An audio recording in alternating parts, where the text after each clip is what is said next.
I chose this as a way to, a medium for which I could express my thanks to my friends and my family, and I thought this was a great way to do it, and there's a link for you guys to check it out. Recently, my mother passed away last Friday, which was roughly about 5 days ago or so, and I sent out an email to some friends and made some phone calls, let some people know, and I just had a most wonderful outpouring of support and love that came from everybody who's very special to me. And I wanted to say thank you guys very, very much for everything you said, and the flowers, and the jokes and everything that came across. It was wonderful. I appreciate it. I love you guys, and thank you. I wanted to take a moment here possibly to share with you the email that I wrote. Many of you read it, but possibly for some other people who didn't get a chance to read it, or didn't get it, or wanted to see my take on death of someone, your parents, which is never easy to do. And I'm 30 years old or so, and that's just a tough thing to do. And you can't imagine anything. I can't imagine the other way around for sure. But I'd love to maybe start dialogue or whatnot. And it's something that occurs, and I think people have a tough time dealing with it any way, in shape, or form. But I want to start by reading the email I wrote to my friends, to some people here, and I wanted you guys to start off with that, and I'll read some comments afterwards.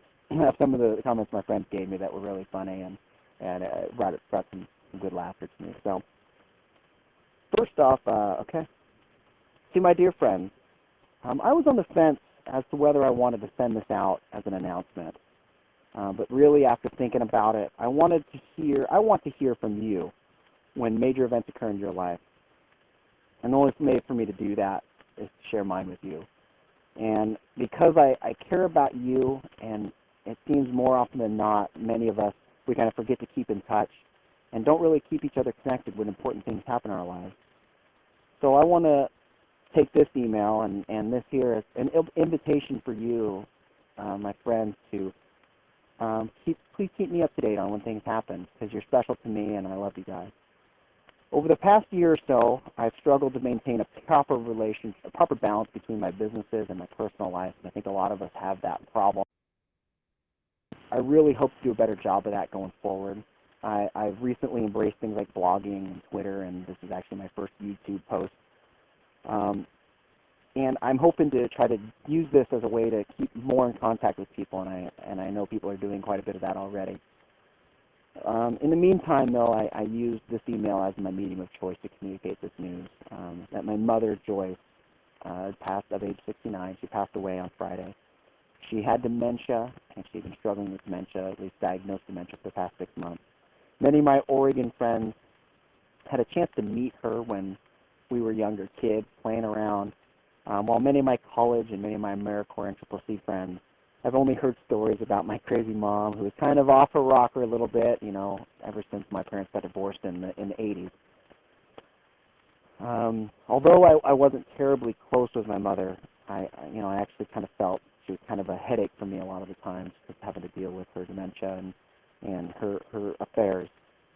I do believe that I think we all have an internal connection with our parents, no matter what kind of relationship it is, good or bad. There's something inside of us that connects us to them. And obviously for me, upon hearing the news that my mother had passed, I was actually the first person called, really about 15 minutes after it occurred.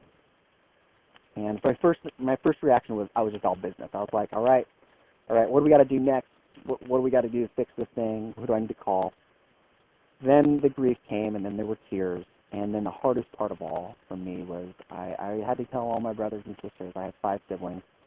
And I struggled with this. I really did struggle with this the most. I called each of them. I had to stop each scene and compose myself. As the day went along, the calling got a little easier, but I ended up, having to call the funeral home. They picked up her body, things of that nature. About 2 o'clock, it was about 10 when I heard the news, and just went straight from 10. And so about 2 o'clock, I tried to do some work somewhere in there, write some emails, but about 2 o'clock, I was just famished. I hadn't eaten anything, and I just realized that my brothers and sisters hadn't either, so we got some pizza and went and got some Baja Fresh. It's always one of my favorites. Came back and I had to lay down because I had a headache. I don't get headaches very often, but my head was just pounding. About 5 o'clock, just took a nap for a couple hours. Ended my day being reflective, and I was kind of just relaxed a little bit, and ended up doing a blog post and a Twitter post. One thing, though, after talking with my siblings, I learned a thing or two about my mother that I knew but I didn't quite realize. Is the biggest thing for me is that my mom was very open to diversity. She stuck her neck out. I mean, she was actually in an interracial marriage in the 50s and 60s when that wasn't really a popular thing.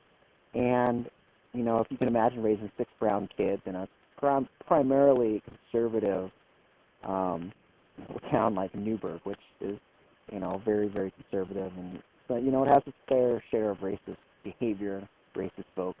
But, you know, again, many of my good friends come from there, and I love them to death. But for all the craziness that occurred, she is a strong-willed woman, a woman who had her fair share of knocks and didn't always make the best choices in her life. But she did all that she could with the resources that she had, and she helped us all of us kids become open-minded and accepting people, accepting human beings. I respect her for that. I love her because she's my mother. She's a part of me.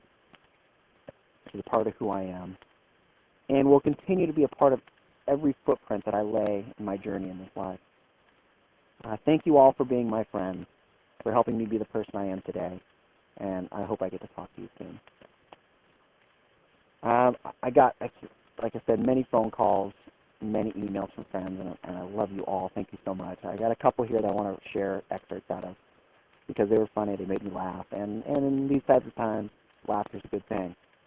Crystal Hicks, who's a dear friend of mine from college, love you to death, Crystal. This was part of her email. I don't know how to explain it, but what I'm trying to say is that your heart is hurting, and you've got a few backups to keep it beating right now. Know that my heart is one of your backups, and you're supporting you. All the other hearts you have supported around you. But I'm giving you my heart for you to hold and for you to keep as long as you like. But it also comes with great responsibility. Like when I'm eating a heavy meal and someone asks me if I have heartburn, well, I'm going to give them your number so they can ask you. I hope that made you smile. And it did, Crystal. Thank you very much. It was good. And I think the winner of it all goes to my buddy Jeremiah, who's from Newburgh. And he actually left me a message, but I had to transcribe it because I thought it was so funny. And I'm going to do my best to try to redo it for you guys here, but this is good. So, hey, yeah, I'm trying to get a hold of you. If I knew what this Twitter thing was, I'd probably try to reach you via my Twitter device. But to be honest, I just flat out don't know what it is. I know what that blogging thing is, but really I don't even know where I'd even attempt to do that. Is that like text messaging or something with your email? I don't really know. What is all this garbage, Lim? Come on now. Hope things are going all right with you, buddy, and thank you if you give me a call. And Jeremiah, that was great. I didn't give it true justice. It was a very good message. You're one of a kind, my friend. But again, to everybody, I want to thank you guys. Thank all of you for your support and your help, and everybody that's a part of my life helps me get through this because it helps me be who I am and helps me be a strong person, for my family and for everything, and for me to overcome this kind of stuff. And one thing I wanted to partake or pass on is something I feel like I've learned from this. I was talking to my buddy Brett earlier today, and one thing I wanted to say is that no matter, my mother was in a care home and she had dementia, so therefore when I went to visit her, it wasn't always the greatest thing because she didn't always have things to say, but even though I'd be there and we'd talk and the conversation never really ended well. I can remember, my greatest memory here is that at the end of the last time I saw her, I was able to say, it didn't matter what we talked about, who cared. I gave her a hug and I said, I love you, Mom, and I'll see you soon. And especially people who we know are struggling in a care home, I encourage you guys to keep that in mind. You never know when the last time you're going to see them is going to be, and just always leave it on a good note. So please leave me a comment below. Let's start a discussion. If you want to say something to me or have thoughts about life, please let me know. Thank you guys very much.